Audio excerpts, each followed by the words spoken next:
amigos de Venezuela, siempre Venezuela, iniciamos con este tema, nuestra edición vespertina en la tarde de hoy, llevándoles a ustedes información, comentarios, noticias, música, entrevistas, todo lo que tiene que ver con Venezuela y su migración a lo largo y ancho del mundo. Esto lo hacemos con mucho cariño, con mucho respeto para todos ustedes a través de esta señal, 5 emisoras que se enlazan desde el Arauca binacional hasta Aruba, amplificando nuestra señal en el Caribe latinoamericano, llevándoles a ustedes siempre Venezuela.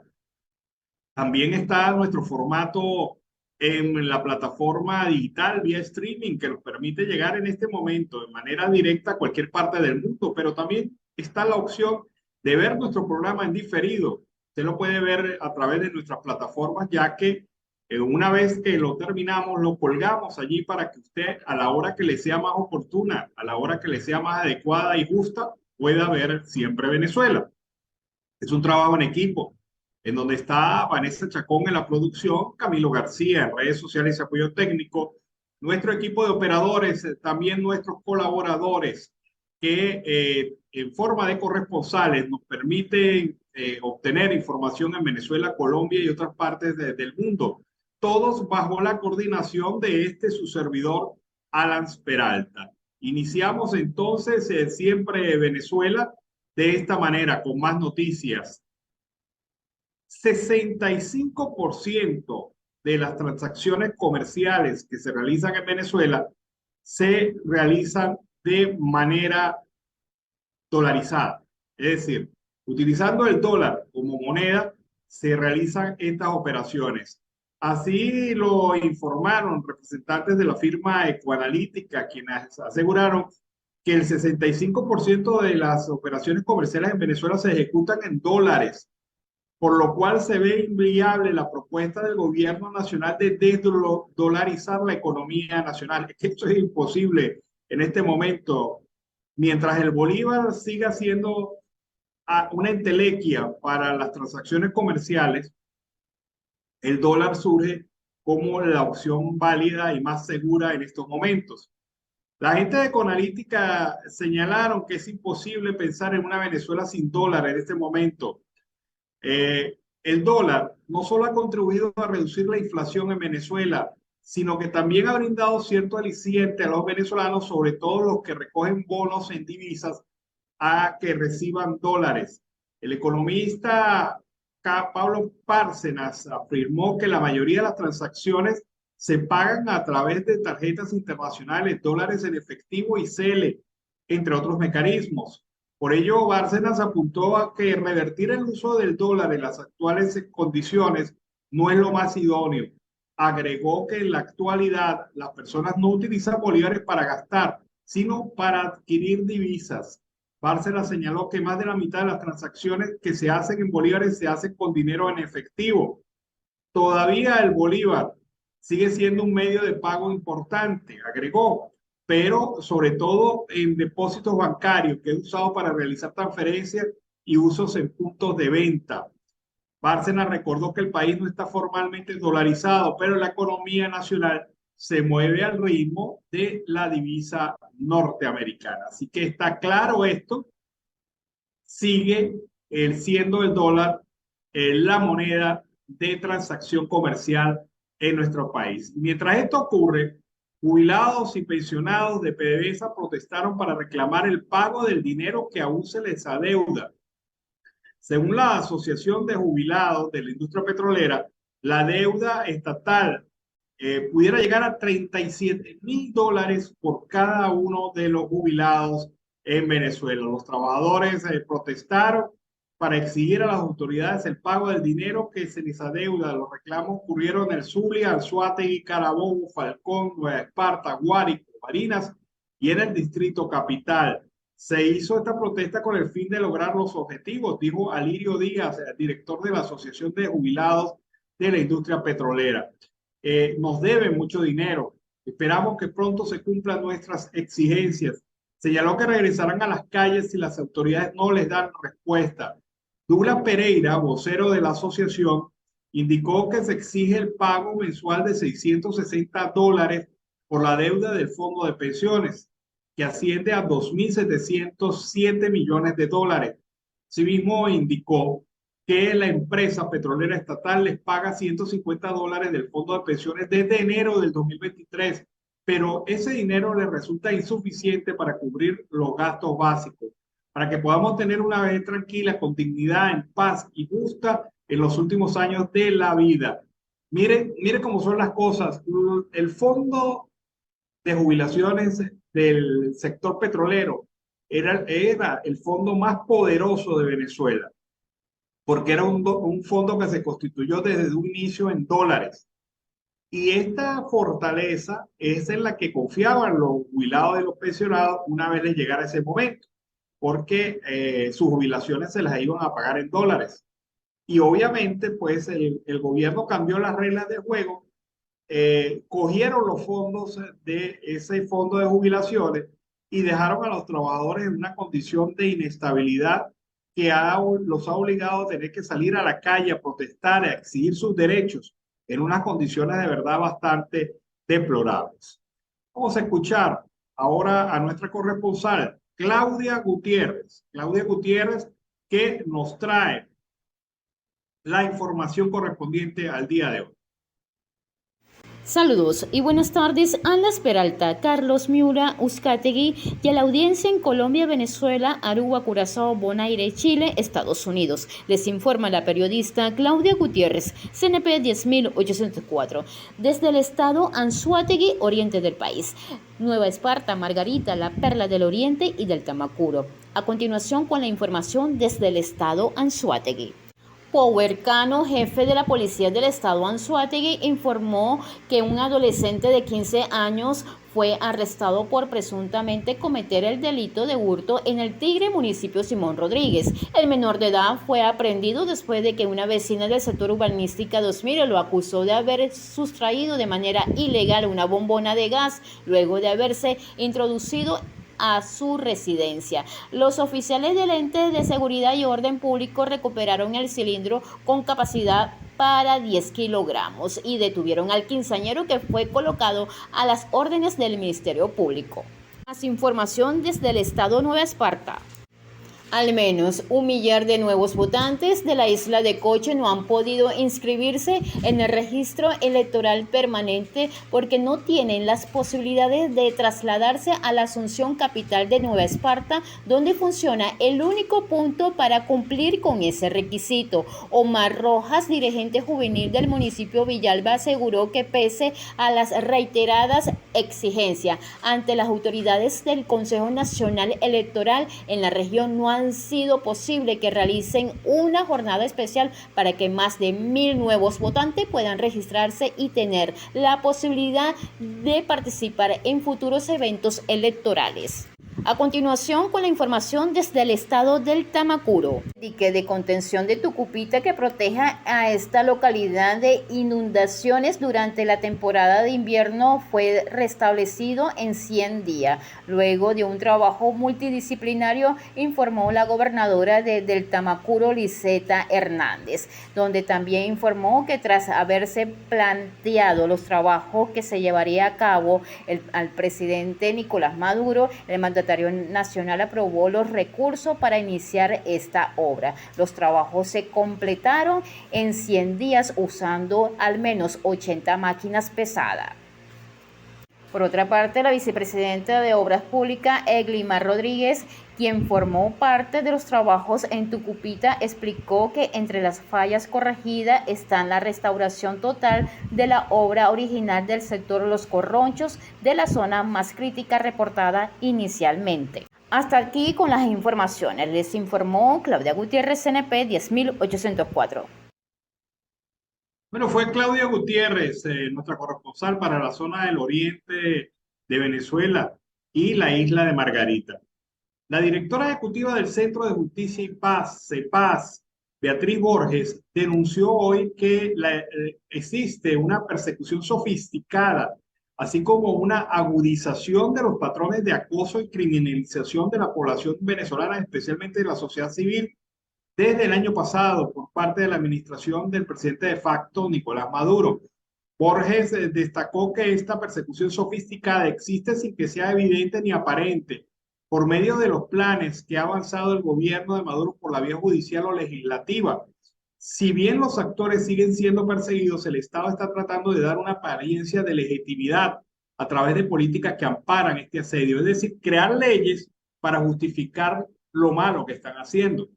Ahora bien, durante la presentación del monitoreo hecho por la ONG en el año 2022, hecho a través de medios de comunicación y denuncias directas de víctimas y organizaciones, la directora de CEPAZ destacó que el país no cuenta con mecanismos internos independientes para la sanción de los casos de persecución o criminalización, mientras que las víctimas que buscan justicia son calladas por un sistema de justicia que persigue y perpetúa la impunidad. La investigadora de CEPAL, Nicole Hernández, explicó que el año pasado contabilizaron 523 casos de persecución y criminalización, lo que se traduce en que cada 16 horas una persona u organización fue acosada en el país. Pero en el primer trimestre del 2023 se registraron 272 casos, más de la mitad de los casos documentados el año pasado. El escenario más complejo y se ha ido complejizando en la medida que pasan los años, destacó la investigadora. No disminuyeron los casos porque la crisis comienza a superarse. Los trabajadores y los medios de comunicación fueron las personas más perseguidas durante el año 2022, seguidos de la población en general, personeros políticos, organizaciones no gubernamentales y universidades. Así que sigue la persecución cada vez más sofisticada por parte del régimen. El régimen crea leyes y viene creando leyes para terminar de hacer el cerco a la sociedad civil. Y esta visión es la que determina y denuncia CEPAZ. Bueno, amigos de Venezuela, siempre Venezuela, seguimos aquí con más información en el segundo bloque del programa en su edición vespertina. Bueno, en Venezuela se registraron al menos 40 bloqueos totales o parciales a medios de comunicación digitales en el año 2022. Esto según datos desde la ONG Instituto de Prensa y Sociedad IPIS, que publicó su informe anual sobre derechos digitales. Durante el 2022, IPIS detectó que al menos 40 casos de bloqueo a sitios web de noticias se vivieron en Venezuela a través de su sistema de monitoreo, mediante mediciones colaborativas realizadas a lo largo del año. Estas medidas demuestran la persistencia de la política oficial del régimen de facto de controlar el flujo de información, revela la ONG en su informe. También estas medidas buscan obstaculizar el acceso a sitios web de medios de comunicación que se consideran adversarios, enemigos del gobierno. Prosigue el estudio, se emplean contra medios nacionales e internacionales, así como contra plataformas en línea de organizaciones independientes que defienden los derechos humanos.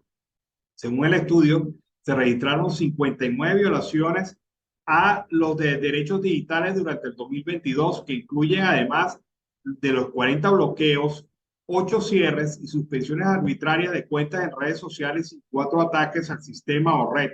Además, IPI computó 2 hackeos, 2 suplantaciones de identidad en redes sociales, la divulgación en línea de información personal de un periodista, un acceso ilícito a los soportes digitales y un caso de phishing. Las denuncias de ataques y restricciones en Internet consistieron principalmente en bloqueos a portales de noticias, hechos de discurso estigmatizante contra periodistas y medios a través de las redes sociales, suspensión de cuentas informativas por parte del régimen en redes sociales, ataques a los servidores de los medios de comunicación y casos de violaciones a la privacidad.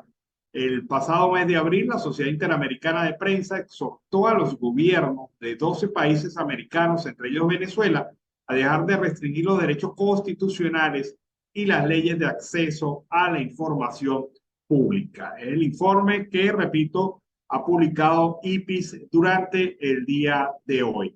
También hay otra noticia importante para los venezolanos. La Corte Penal Internacional lanzó hoy una aplicación llamada OTP Link, una aplicación para que las víctimas, organizaciones y testigos de crímenes de lesa humanidad y otros delitos puedan presentar pruebas en línea y por correo electrónico. En un comunicado, la Fiscalía de la Corte Penal Internacional explicó que OTP Link, elaborada a partir de inteligencia artificial y machine learning, proporcionará un punto de acceso único y claro, reemplazando varios sistemas y procesos que estaban en uso anteriormente para la recepción de la información. La aplicación garantiza el anonimato de los informantes, tal como lo establece el Estatuto de Roma, y permite la geolocalización de los hechos y las posibilidades de anexar videos y documentos para respaldar las denuncias sobre 14 investigaciones y 2 exámenes preliminares que maneja la Fiscalía. En el caso venezolano, la Fiscalía de la Corte Penal Internacional maneja 2 situaciones. Una investigación por crímenes de lesa humanidad cometidos al menos desde el 2014 y el examen preliminar Venezuela 2, como se conoce la denuncia introducida por el régimen de facto de Nicolás Maduro contra Estados Unidos por efectos de las sanciones. La instancia señaló que brindará a los usuarios un método seguro y sin problemas para presentar evidencia potencial en tiempo real desde cualquier dispositivo habilitado en la web, lo que acerca de manera más efectiva de las posibles víctimas a la Fiscalía, una de las promesas del fiscal Karim Khan al asumir su mandato. Afirma el fiscal que el lanzamiento de OTP Link debe empoderar aún más a todas las partes interesadas, ya sean comunidades afectadas, la sociedad civil o las autoridades nacionales, permitiéndoles compartir información de manera fácil y segura en la oficina y fortaleciendo la base de nuestro trabajo común para hacer justicia por los crímenes previstos en el Estatuto de Roma, afirmó Karim Khan. Así que la opción comunicacional, la opción directa de llevar la información por los casos que maneja la Corte Penal Internacional, la Fiscalía de la Corte, se llama OTP Link. OTP Link. Búsquela. Si ha presentado un caso ante la Corte Penal Internacional y quiere agregar información detallada sobre el caso, pues lo puede hacer a través de ese mecanismo. Vamos a escuchar ahora a nuestra corresponsal en Estados Unidos, Beatriz Galindo, que tiene un reporte interesante para el día de hoy. Escuchemos. Hola Alan, Carlos, amigos de Siempre Venezuela. Voy a hablarles de algo muy importante y de lo que están pendientes los estadounidenses el día de hoy. Este miércoles, Ron DeSantis va a anunciar su precandidatura presidencial en una conversación en vivo por Twitter con Elon Musk, así como lo escuchan. Musk retuiteó a un periodista de Fox News que dijo que el anuncio se va a producir durante una entrevista en Twitter Space a eso de las 6 de la tarde, y Fox News también informó que se espera que DeSantis presente la documentación ante la Comisión Federal Electoral junto con el anuncio. Así que él ha dicho, Elon Musk, entrevistaré a Ron DeSantis y tiene un gran anuncio que hacer. Así lo confirmó el señor Elon Musk en una conferencia de prensa este martes. Será la primera vez que algo así ocurra en las redes sociales y con preguntas y respuestas en tiempo real, no guionadas, así mismo dijo él. De esta manera, el gobernador de Florida se convertiría en el mayor rival del expresidente estadounidense Donald Trump por la nominación republicana y probablemente sacudirá una contienda que en gran medida ha sido unilateral. DeSantis logró la reelección en Florida el pasado noviembre, derrotando al aspirante demócrata Charlie Crist por casi 20 puntos porcentuales con el 98% de los votos escrutados. El dirigente republicano de 44 años también ha provocado la ira de Trump de 76, que le ha apodado Ron DeSantimonious, y el presidente Joe Biden lo definió como Donald Trump encarnado. En varios discursos, DeSantis ha prometido además nunca rendirse a la turba woke y ha firmado un proyecto de ley respaldado por los republicanos que prohíbe la instrucción en el aula sobre orientación sexual e identidad de género. También firmó un proyecto de ley que prohíbe a las mujeres y niñas transexuales participar en deportes universitarios y de secundaria. Por cierto, dentro de esta ley, una de las cosas también que hizo fue que ningún padre podrá cambiar el sexo del niño a menos que ya sea mayor de edad. Ya estas cirugías que se hacían de cambio de sexo a los niños ya no se van a poder hacer. DeSantis fue elegido gobernador de Florida en 2018 después de que el presidente Donald Trump respaldara al entonces congresista frente a un candidato republicano más consolidado. Así las cosas, tenemos que entre otras de las líneas duras de DeSantis ha sido en contra de la inmigración irregular. La legislación que ha firmado exige que las compañías con más de 25 empleados los sometan a una verificación electrónica, además de prohibir la expedición de documentos de identidad a inmigrantes en situación irregular, cosa que ha hecho que muchos inmigrantes estén yéndose a otras partes de Estados Unidos. Los carteles mexicanos de la droga tienen más que decir sobre lo que sucede en la frontera sur que nuestro propio gobierno estadounidense. Esto es lo que ha dicho el gobernador en una intervención pública desde la ciudad de Jacksonville, al norte del estado. Se trata del proyecto de ley del Senado 1718 que obliga a los empleadores con más de 25 trabajadores a usar la planilla electrónica E-Verify, así como la imposición de sanciones para quienes incumplan esta medida, al tiempo que promete cerrar el paso al tráfico humano.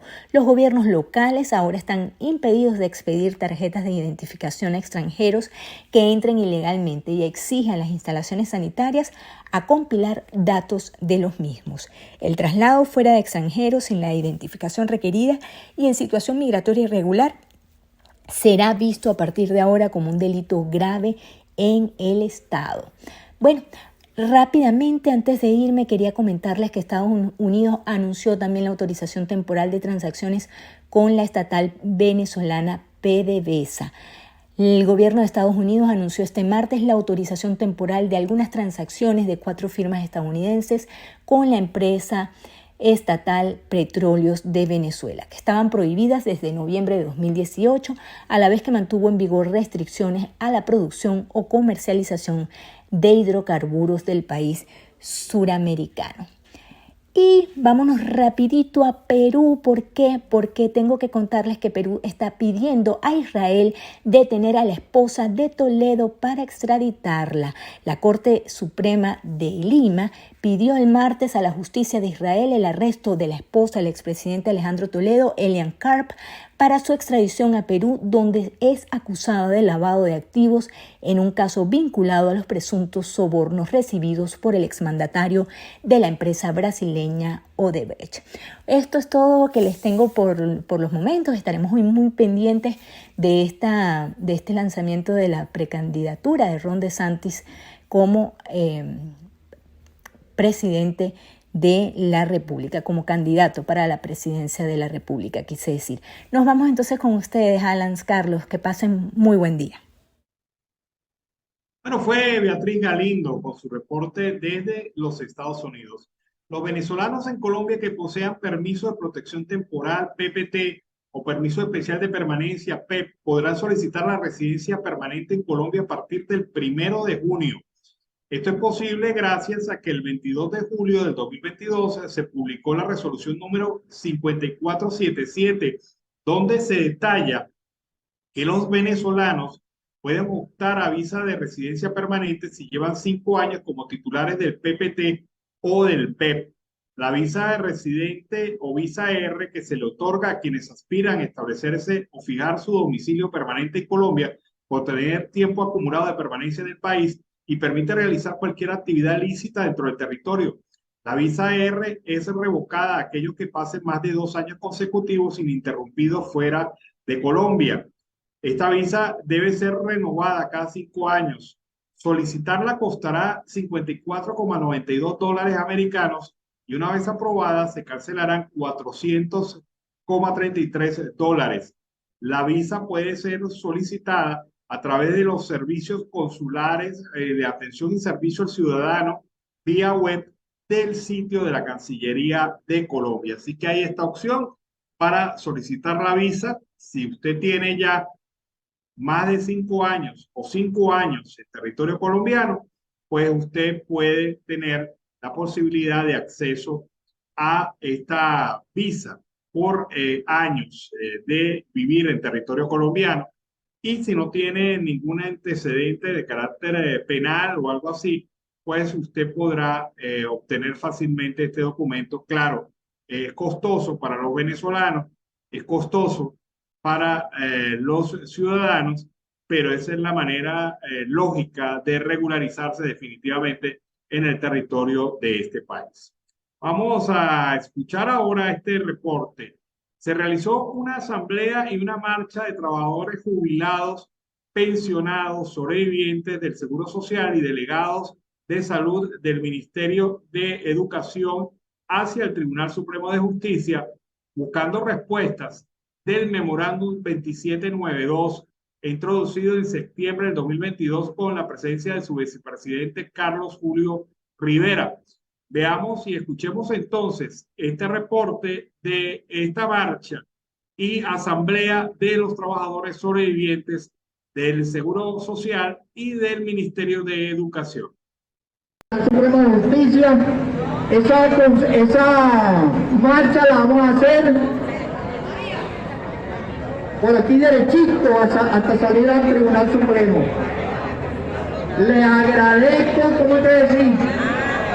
Hagamos las cosas ordenadas para que los cuerpos de seguridad continúen dándonos el respaldo que hasta el momento nos han dado. Entonces, de manera que le voy a pedir el favor, salimos de esto, esperamos el abogado y nos vamos de una vez para ver si salimos rápido en el día de hoy de esta situación del Tribunal Supremo de Justicia, donde deberían habernos dado ya respuesta, en vista que en noviembre del año pasado ya teníamos ponentes sobre esa demanda de la resolución 2792 por inconstitucional.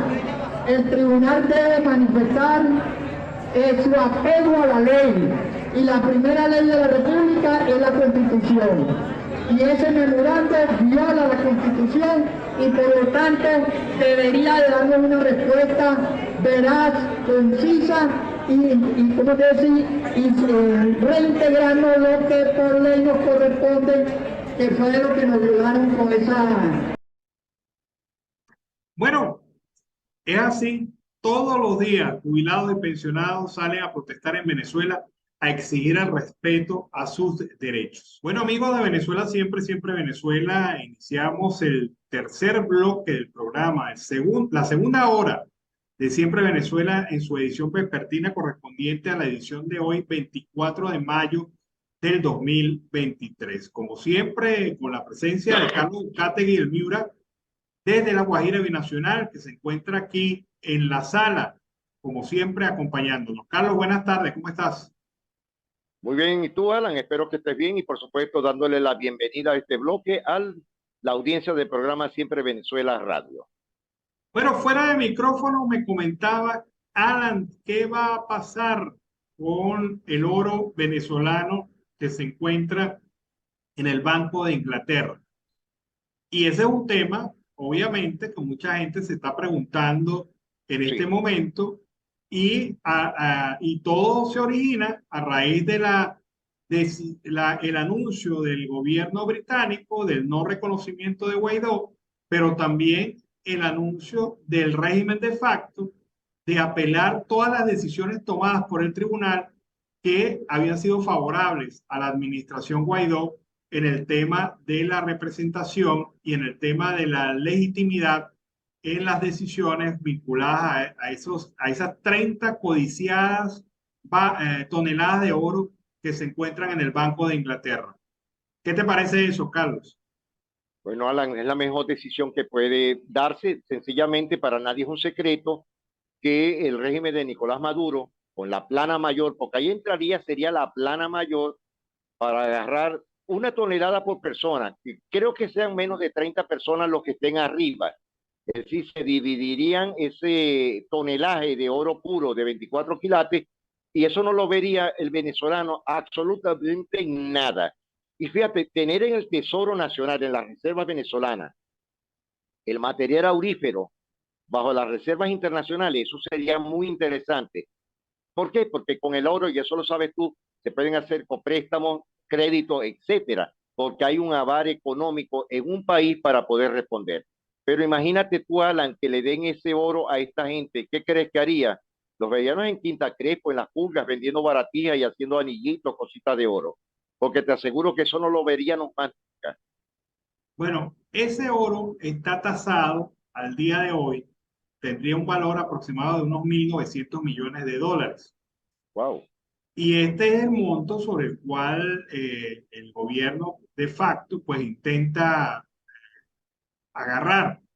Ahora, ¿qué pasa? Ese oro, esas 30 toneladas de oro, representan más que el oro que supuestamente está en las reservas del Banco Central de Venezuela. Porque una cosa es la que dice el gobierno de la boca para afuera y otra es la realidad. Hemos visto decrecer dramáticamente la cantidad de oro en las reservas internacionales reconocidas por el propio Banco Central de Venezuela. Pero sabemos que esto es más profundo y más grave de lo que se ha dicho. Por Ahora, supuesto.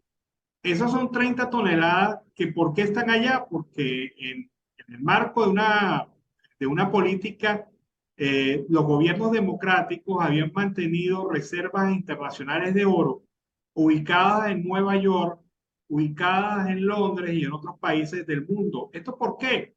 Para darle garantía de reserva y de protección a los dineros de los venezolanos en el mundo. Esto es una garantía. El hecho de que el oro esté en Londres es una garantía. El hecho de que el oro esté en Nueva York, en Fox Knox, en los Estados Unidos, Sí. es también una garantía. Pero ocurre que las barras de oro que estaban en Estados Unidos, Chávez las retiró y las trajo a Venezuela, cosa que no hizo con las de Londres. Pero es que estas reservas que tiene allí Venezuela son garantías de bonos y de créditos y de movimientos del país en operaciones diversas que pudiera haber realizado. Lo Ahora, cierto es ¿dónde que, estarán esos lingotes de oro que sacó Chávez, Alan? bueno, supuestamente eso se trasladó a las bóvedas del Banco Central de Venezuela. Que lo hayan hecho, que no lo hayan hecho, no lo sabemos porque este gobierno es pura. Este régimen chavista Triquiñuela. es pura cosa rara, oscura. Ellos no muestran las cosas, ellos no, son pocos transparentes en su gestión pública. Piensan que eso es como si fuera plata de ellos y hacen lo que le da la gana con ellos y después los venezolanos somos los que vamos a pagar los platos rotos. Pero este oro está allí por esa razón. Ahora, ¿qué ocurre? Al gobierno británico reconocer a Juan Guaidó como la máxima autoridad del país, del Poder Ejecutivo, como presidente interino, pues esa legitimidad le dio a Guaidó la posibilidad de disputarle al régimen de facto esas toneladas de oro que el régimen de facto quería retirar hace tiempo de la bóveda del Banco de Inglaterra y trasladarla supuestamente a la bóveda del Banco Central de Venezuela. Pero la administración Guaidó, en vista del desastre financiero que han hecho el régimen de facto, nombró una junta administrativa ad hoc del Banco Central de Venezuela destinada a ser el cliente frente al Banco de Inglaterra y por lo tanto las personas que tomaban decisión sobre el destino final de esos lingotes de oro. Pero ¿qué pasa? Indudablemente el gobierno de facto apeló, enfrentó esa situación por la vía jurídica y de eso ya tenemos ya bastante tiempo. Y al ser legítima la administración Guaidó, cada vez que se interponía alguna acción judicial por parte del régimen de facto, esta era vencida en términos judiciales porque el legítimo era Guaidó, el ilegítimo era Maduro. Y Ahora, ocurre que yo hago una pregunta, ¿no? esto ocurrió Que me varias veces. inquieta. Sí, correcto. Alan, pero hay una inquietud que tengo, ¿no? Tú sabes que en las bóvedas del Banco Central de Venezuela, al igual que en las distintas bóvedas del Banco de Maracaibo, habían tesoros nacionales. Eh, ¿Qué se hizo ese tesoro de las bóvedas nacionales del Banco Central de Venezuela? Y estamos hablando de pistolas conmemorativas de los Estados Unidos hacia el Libertador, de obras de altas de envergadura. Es decir, ¿dónde está eso? El acuñador, nombrado como la moneda que nosotros conocemos como el fuerte o el libertador, eso estaba en las bóvedas del Banco de Maracaibo, hoy en el CENIAC, la ciudad de Maracaibo. Eso desapareció. Allá habían obras de arte y monetarias antiguas. ¿Qué se hicieron todas esas obras, todo lo que estaba en el Banco Central de Venezuela? Bueno, supuestamente en el inventario está. Ahora, ¿quién ha verificado ese inventario? ¿Algún auditor independiente lo ha verificado? No. Entonces Pero déjame darte una respuesta a eso. hay que Déjame darte una creerle. pequeña respuesta. Alan, mira, el Banco Central de Venezuela tenía todos los años que sacaba el inventario en libros. Esos libros eran muy económicos, que los vendían en todas las bancos centrales del país, en Maracaibo, en el Banco Central de Venezuela, en diferentes partes. Y ellos hacían ahí un inventario de lo que tenían. Era un libro que costaba en ese momento, en ese tiempo, 6 bolívares de los viejos. Y ahí te indicaba todo lo que había. Creo e imagino y estoy plenamente seguro, Alan, que estos libros o estos inventarios no los han vuelto a sacar en el Banco Central de Venezuela. Ojalá que la audiencia que nos esté escuchando nos haga llegar por vía correo o por vía como sea esos libros para que nosotros podamos mostrarle a las personas qué es lo que hay en las arcas o en las bóvedas del Banco Central de Venezuela. Y nos quedaríamos cortos y asombrados de lo que hay allá. Presumo que todo se lo han robado, Ana. Así de sencillo. Claro, pero hasta el momento, como nadie ha podido hacer el arqueo independiente del Banco Central de Venezuela, de la bóveda del Banco Central de Venezuela, en inventario todavía estas cosas figuran. Vaya usted a saber si es verdad, pero eso en inventario todavía está. Ahora, volviendo al tema del oro en el Banco Central de Inglaterra, hay un aspecto que hay que tomar en cuenta claramente a la hora de hacer este análisis. La carta que el gobierno británico le envía al Banco de Inglaterra sobre la legitimidad o no de Juan Guaidó como representante, el reconocimiento de Guaidó como representante, la hizo el 31 de enero. Es decir, desde el 31 de enero se sabe esto. Y hasta el 23 de mayo es que Correcto. esto revienta. O sea, y era una decisión lógica del gobierno británico. La Asamblea Nacional terminó el interinato, finalizó el interinato. Guaidó no es el representante del gobierno de Venezuela ante este país. Pero también hay una decisión de uno de los tribunales en las tantas apelaciones que el régimen ha hecho para quedarse con ese oro, que afirma que el cliente frente al Banco de Inglaterra de ese oro es la Junta Administradora ad hoc nombrada por el gobierno legítimo de Venezuela, que en ese momento era Guaidó, pero que en este momento la representación legítima de Venezuela es la Asamblea Nacional del 2015. Ahora, si esa asamblea ratifica la Junta ad hoc del Banco Central de Venezuela nombrada por Guaidó o nombra otra nueva, estaría legitimando la autoridad y el carácter de cliente de la Junta Administrativa ad hoc, ya sea la nombrada por Guaidó o ya sea una renovada por la Asamblea Nacional. Y si esto es así, ocurre que el representante legítimo deja de ser Guaidó, pero pasa a ser los que nombre la Asamblea Nacional en la Junta Administrativa ad hoc del Banco Central de Venezuela. Así que allí es donde está Esa es la el realidad. asunto. Esa es la verdad verdadera. O sea que el gobierno de facto no tiene ninguna posibilidad jurídica de montarse por encima de las decisiones tomadas ya por los tribunales británicos, que han hablado muy claramente de este tema y que lo han derrotado cada vez que quieren montarse y agarrarse este oro. Porque ya sabemos cuál va a ser el destino de este oro. Este oro se va a volver sal y agua en manos del régimen una vez llegara a caer en sus manos. Pero mientras tanto, hay que seguir batallando en términos judiciales y ante los tribunales para defender ese oro venezolano de estas circunstancias en donde el régimen de facto pretende robárselo, porque al fin y al cabo eso es lo que han hecho con otras empresas y situaciones del Estado venezolano. Sí, seguiría el saqueo por parte de este régimen total. Y fíjate, es que tú lo dijiste, muy sencillo, son 30 toneladas, hermano. Mire, con 30 toneladas, vendiéndolo a rin pelado, no lo gastamos en 50 años.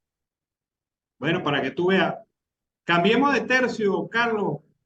Freddy Bernal ahora reculó, ahora dice que no hay grupos armados en territorio del Estado Táchira, grupos irregulares armados en el territorio del Estado Táchira, y que en gran Cónchale, parte se debe a su plan de seguridad. ¿Qué opinas de esta declaración de Bernal? Alan, te lo voy a decir así a rin pelado. Eso fue que le hicieron una llamadita, le tocaron la espaldita y le dijeron, mire, cállese la boca, no hable tantas estupideces, porque aquí mandamos nosotros.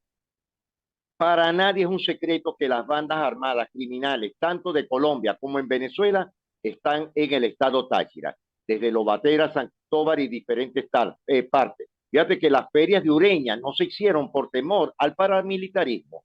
Y venga hoy día Freddy Bernal a hablar estas estupideces cuando él sabe que todo esto es una mentira de lo que está diciendo, tapándolo con una sombrilla. No, señor, la situación es otra.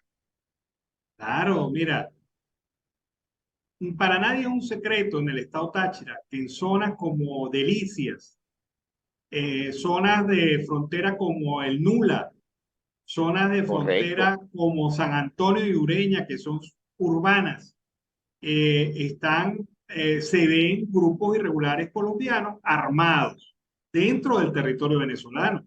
El negar esta realidad es negar que el sol sale todos los días.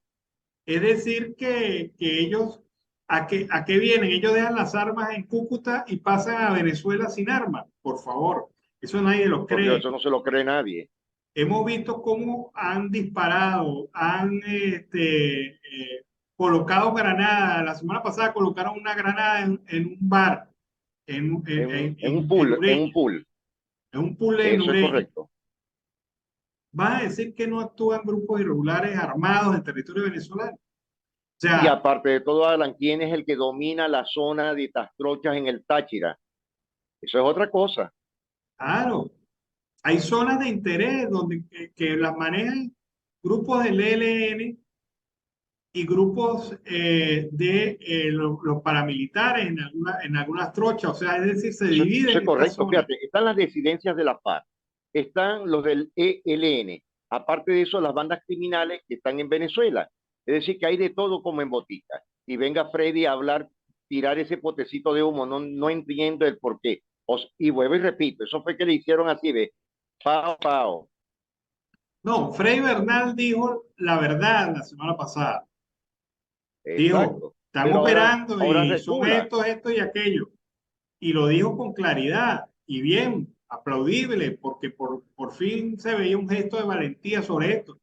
Pero este recular de sus declaraciones, pues lo que dan es risa porque se desacredita el mismo, porque el Frei Bernal de la semana pasada no es el mismo Frei Bernal de esta semana. Y estamos No, hablando para del nada. gobernador del estado Táchira. Exacto. Estamos hablando del gobernador y que fue protector también del Táchira. Es decir, ni gobernador ni protector. No es chicha ni limonada. Sí, Sencillamente reculó Alan. claro. O sea, una cosa que de verdad negó que en la entidad estén haciendo vida de organizaciones alzadas contra la República u otros que se dedican a actividades delincuenciales. No. Por Eso favor. O está como el sea, gobernador Marcano en el estado Bolívar, en el sur de Venezuela. Sale una vez cada mes, habla alguna tontería y de repente se queda callado. Es decir, tampoco uno entiende de qué sirve ser gobernador, de qué sirve ser alcalde o simplemente de qué sirve ser un funcionario público de alto grado que no pueda versar al tema ALA. bueno, yo me pregunto y digo una cosa, ¿quiénes entonces están extorsionando a los ganaderos en las zonas de frontera? ¿Quiénes están señalando extorsiones diversas a los productores agropecuarios del estado Táchira. ¿Quiénes están detrás? Fíjate que se han detectado células del ELN adentro del Táchira, tan adentro como decirte Seboruco o Uribante. Estos Y son tan lejos grupos de la frontera. claro, no es ni siquiera en la Pero, frontera, estamos hablando de grupos irregulares operando al interior del estado Táchira. Y ahora bueno, Bernal lo viene a mismo, negar esta realidad. No, por favor. Eso no, no es- fíjate lo que está pasando en Guárico. Han llegado hasta Calabozo, han llegado a Saraza, han llegado a diferentes partes del país. Y si hablamos del estado Zulia, lo que es la zona de Machique, la villa de Rosario de Perijá, Jesús Enrique Lozada, en la sierra de Perijá, eso está cundido como peor. Bueno, fíjate lo que dice Fundarredes en la última investigación que señaló 4.396 personas han fallecido por homicidios y ejecuciones extrajudiciales en los estados fronterizos a manos de los cuerpos de seguridad del Estado y grupos irregulares, que no vienen con bombitas de agua, ni vienen con pistolitas de agua. No, O sea, señor, eso vienen con plomo parejo. claro, entre enero del 2019 y diciembre del 2022, 4.396 personas fallecieron por acciones de grupos irregulares y de organismos del Estado en la zona de frontera. Esto es tan evidente que, bueno, no sé qué pretende Bernal con este tema, Carlos. Eso es una realidad. Qué lamentable de tener funcionarios de esta estirpe en el país. Bueno, fíjate que el Día de la Biodiversidad se celebró en Venezuela y las respuestas por parte de la Asamblea Nacional es emitir un comunicado en donde dice Venezuela cuenta con recursos naturales, bellezas escénicas, el Amazonas, los grandes ríos, la fauna y flora más biodiversa del mundo. Ese fue el comunicado de la Asamblea Nacional Ilegítima sobre el Día de la Biodiversidad. Pero no metieron allí nada de los derrames petroleros, no metieron allí nada de la destrucción y el ecocidio en el arco minero, no metieron nada allí de la deforestación masiva que se está registrando en zonas mineras, no metieron nada sobre el daño a los manglares y al medio ambiente producto de los derrames petroleros, es decir, dejaron de lado esas historias y esas investigaciones el Día de la Biodiversidad. ¿Qué te parece eso, Carlos? Alan, el gobierno no sabe ni siquiera qué significa la biodiversidad. Y fíjate algo, que tocaste un tema muy interesante, y se lo han dado en este punto al gobierno y sobre todo al Ministerio de Ambiente de Venezuela. Sabes que en el Zulia hay los manglares rojos que son únicos en el mundo. Aparte de eso, algunas flores que hay en Puerto Miranda, en la zona del puerto de Altagracia. ¿Y sabes lo que está pasando ahí, Alan? Que se están comiendo a los flamencos rosados, que es una especie especial que hay en el país. Y esto el gobierno no ha hecho absolutamente nada. No hay una protección de la Guardia Costera, no hay protección de la Guardia Ambiental, que eso existía en el país desde hace muchísimos años. Y por supuesto, las policías nacionales, sean del municipio o sean de la Policía Bolivariana Nacional, están haciendo absolutamente nada con este tema. Bueno, y yo me digo, un gobierno que se ha caracterizado, entre otras cosas, por ser un depredador del medio ambiente, un régimen que se caracteriza por priorizar el valor del dólar por encima del futuro de los seres humanos y especialmente de los venezolanos, este, puede ser calificado como un gobierno protector de la biodiversidad. No, todo lo contrario. No, Y no, así eso lo es calificó, imposible. y así lo calificó la Asamblea Nacional Ilegítima, como un gobierno protector del medio ambiente, de la biodiversidad, del entorno al ser humano. Y es que da risa el comunicado emitido por la Asamblea Nacional en relación al Día de la Biodiversidad, la ilegítima. Se lució con palabras poéticas, parecía un poema de primaria. y tenemos las bellezas escénicas, y tenemos los pajaritos, y tenemos el chigüire, y tenemos los ríos. Claro, pero Chigüire, sí, hermano, esos chigüires han pasado a varias olletas, ¿oíste? no, pero si los dejamos un poco, si los dejamos un poquito más, acaban con el país. Cuando vayamos a ver es un desierto totalmente. Pero bueno, Claro, sí, esa es la, sí lo han esa es la, hecho. claro, es la visión miope de la Asamblea Nacional Ilegítima sobre este tema. Carlos, se nos acabó el tiempo.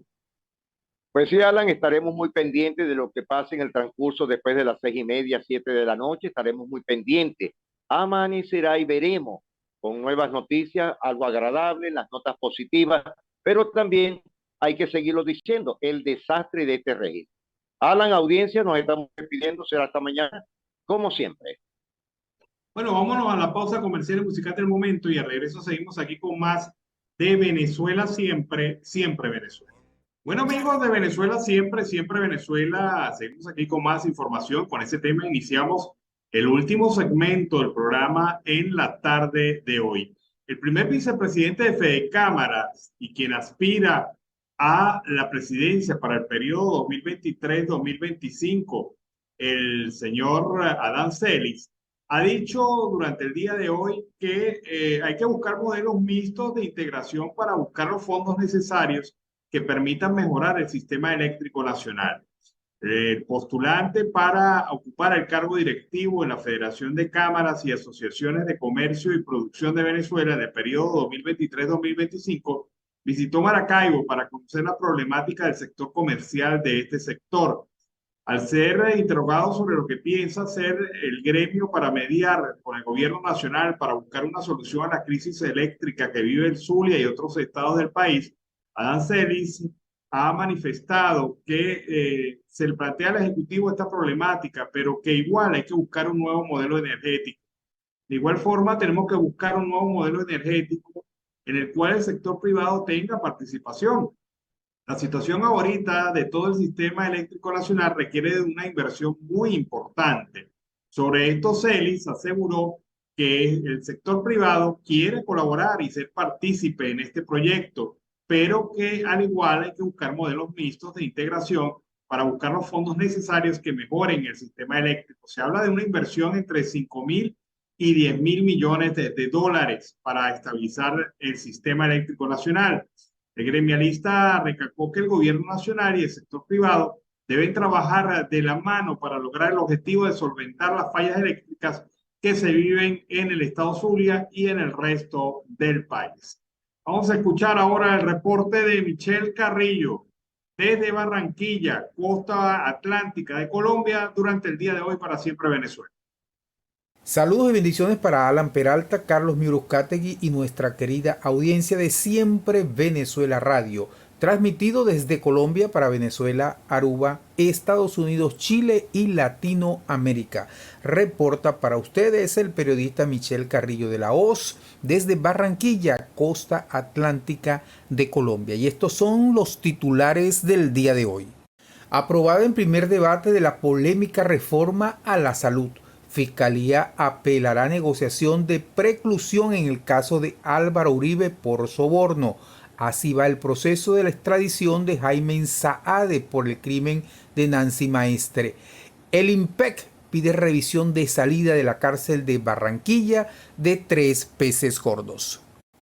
Por 14 votos a 6, la Comisión Séptima de la Cámara aprobó este martes en primer debate la reforma a la salud del gobierno de Gustavo Petro tras 2 semanas de sesiones con 14 artículos nuevos y 9 eliminados. El ministro de Salud, Guillermo Alfonso Jaramillo, agradeció a todos los congresistas, incluyendo a la oposición, por el trabajo realizado en torno al proyecto. A su vez, el ministro del Interior, Luis Fernando Velasco, manifestó: Colombia es un país de desigualdades que cuando no tiene los canales institucionales que ustedes están abriendo hoy, explota en una olla de presión como la de las manifestaciones sociales.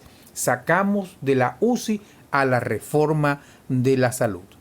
Jaramillo durante la deliberación admitió que la reforma a la salud ha cambiado sustancialmente en el trámite del primer debate de la Comisión Séptima de la Cámara.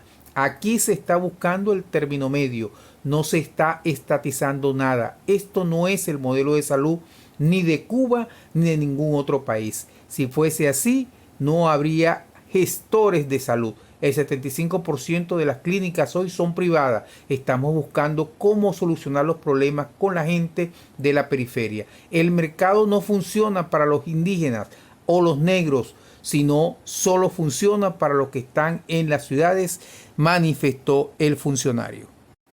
Tras el fallo de la juez 41 penal de conocimiento de Bogotá, Laura Becerra, quien ordenó no precluir el caso contra el expresidente Álvaro Uribe Vélez por manipulación de falsos testigos, la Fiscalía General de la Nación presentó recurso de apelación en contra de la decisión. Javier Cárdenas, fiscal séptimo delegado ante la Corte Suprema de Justicia, indicó que presentará el recurso para que sea la Sala Penal del Tribunal Superior de Bogotá la que avale o derogue la decisión de la jueza Barrera. De acuerdo con la juez, hay varias pruebas documentales y testimoniales que permiten inferir que Uribe Vélez le dio poder y órdenes al abogado Diego Cadenas para que realizara visitas a diferentes cárceles del país. De hecho, afirmó que las llamadas entre el abogado Cadenas y el exmandatario Vélez sí constituyen una prueba del caso. El Ministerio de Relaciones Exteriores habló sobre el proceso de extradición de Jaime Saade, quien fue condenado por el abuso sexual y asesinato de Nancy Maestre Vargas, ocurrido en Barranquilla en enero de 1994. Saade se encuentra detenido desde el 1 de mayo de 2023 en cumplimiento de la orden preventiva de extradición proferida por el Supremo Tribunal Federal de Brasil. Según el reporte del Ministerio de Relaciones Exteriores, el condenado debe ser enviado a Colombia para el cumplimiento de la pena impuesta por el delito de homicidio en concurso con acceso carnal violento. El coronel Daniel Gutiérrez, director general del Instituto Nacional Penitenciario y Carcelario, ofició a la Penitenciaría del Bosque de Barranquilla para que reporte salidas del penal de Kiko Gómez, Carlos Matos y Emilio Tapia, luego de una denuncia de supuestas salidas repetidas de la Penitenciaría del Bosque de Juan Francisco Gómez Sechar, apodado Quique Gómez. El coronel Daniel Gutiérrez, director general del Instituto Nacional Penitenciario, ofició al director del penal de Barranquilla para que reporte salidas del exgobernador de La Guajira, privado de la libertad y quien afronta una condena de 55 años de cárcel. Se trata de una comunicación enviada a Jean Nelson Muñoz Fonseca, director del penal ubicado en la localidad suroeste de Barranquilla, para que se reporte a nivel central sobre los movimientos de Gómez Sechar, pues según información allegada al despacho del oficial, este pernocta en su residencia y luego regresa al penal por la mañana. Y con esta nota llegamos al final del reporte por el día de hoy. Siempre Venezuela Radio se escucha a través de Radio Delfín en Riohacha, Guajira, Binacional 1060 AM, Radio San José de Cúcuta 1160 AM, Radio La Voz del Río Arauca 1110 AM, Radio La Voz de la Gran Colombia 1400 AM y Aruba Estéreo 91.5 FM, simultáneamente de lunes a viernes de 12 a 2 y de 4 a 6 de la tarde. También nos pueden escuchar en cualquier parte del mundo a través de nuestras redes sociales en Facebook, Instagram, Twitter, YouTube, Siempre Venezuela, y nuestra página web www.siemprevenezuelaweb.com. Reportó para ustedes desde Barranquilla, costa atlántica de Colombia, el periodista Michel Carrillo de la Osa. Hasta una próxima oportunidad.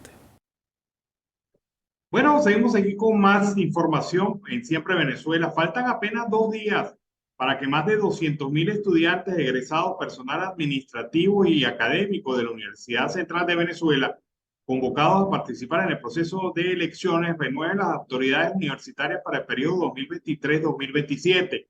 Hasta la fecha son 7 los aspirantes a rector en esta casa de estudio. Ellos son Amario del Monte, actual secretario de la UCB y vicerrector administrativo encargado, Humberto Rojas, el doctor en física atómica y molecular, y Miguel Alfonso, profesor titular e investigador de la Facultad de Medicina. También aspiran en esta contienda electoral Víctor Rago, doctor en lingüística, Rómulo Horta, sociólogo y profesor de la Facultad de Medicina, Paulino Betancourt, químico, doctor en ciencias químicas, profesor e investigador titular, y Enrique López Loyo, médico patólogo y doctor en ciencias médicas. De acuerdo con el reglamento transitorio aprobado por el Consejo Universitario, quienes pueden votar en estos comicios son profesores activos y jubilados, estudiantes regulares y egresados de pregrado, personal administrativo activo y jubilado, obreros activos y jubilados. También estas elecciones están previstas para este viernes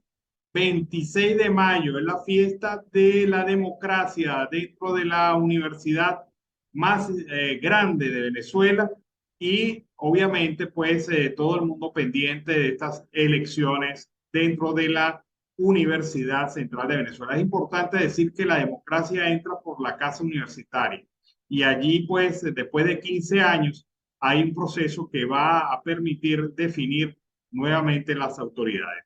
Bueno, y vamos a escuchar en este momento el reporte de nuestra corresponsal Julie Pineda por su reporte para Siempre Venezuela.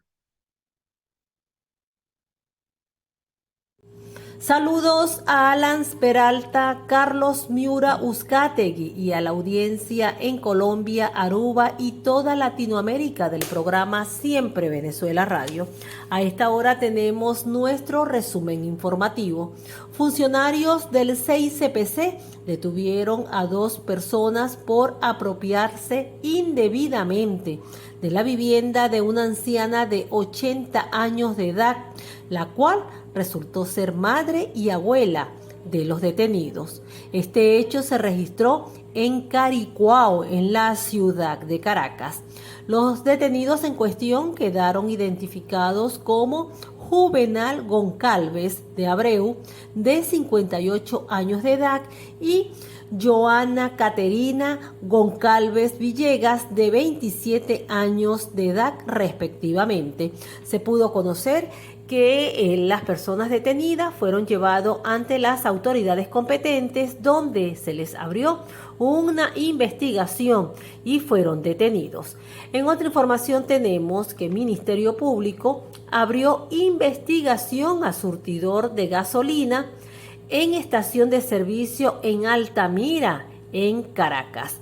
A través de un video que se hizo viral por redes sociales y difundido por uno de los usuarios estafados, se puede observar al operador del surtidor tocar un botón para resetear o vulnerar el programa que determina la cantidad y el precio internacional del combustible que se suministra a cada vehículo. Ante esta situación, se decidió abrir una investigación en torno a esta irregularidad que se viene presentando en esta estación de servicio, repetimos, en el sector de Altamira, en la ciudad de Caracas. Se espera que en las próximas horas se den a conocer mayores detalles sobre esta investigación. Para finalizar, tenemos que en alerta se declaran autoridades del oriente de Venezuela. Esto debido al anuncio formulado por el INAMEC sobre la llegada de 2 vaguadas en las próximas 48 y 72 horas respectivamente. Ante esta situación se activaron las alarmas en toda la zona del oriente del país, a consecuencia de estas vaguadas que podrían estar azotando a gran parte del territorio venezolano. Ante esta situación, precisamente, se inicia un monitoreo constante con el objeto de evitar situaciones irregulares producto de las fuertes lluvias que podría provocar estas 2 vaguadas, repetimos, que se podrían estar registrando en las próximas horas en el oriente venezolano. Bien, esto es todo por los momentos. Soy Julie Pineda, CNP 6871, con las informaciones de la Gran Caracas, oriente y sur de Venezuela. Bueno, fue el reporte de Julie Pineda y nos despedimos. Este ha sido un trabajo en equipo donde está Vanessa Chacón en la producción, Camilo García en redes sociales y apoyo técnico, nuestro equipo de operadores, también nuestros corresponsales en Colombia, Venezuela y otras partes del mundo. todos bajo la coordinación de su servidor Alan Peralta. Los invito a estar pendientes de Siempre Venezuela mañana en sus ediciones habituales. Hasta mañana, que tengan muy buena noche. Siempre Venezuela es un programa que te brinda las mejores noticias, comentarios, análisis, entrevistas y música. Información sin censura en la voz de los protagonistas. Todo un equipo de producción de primer nivel. Siempre Venezuela lo encontrarás en las radios de tu preferencia. O si no, visítanos en nuestras plataformas digitales. Siempre Venezuela Radio. En Instagram, Facebook y Twitter. De lunes a viernes le decimos lo que en Venezuela prohíben. Porque somos Venezuela siempre, siempre Venezuela.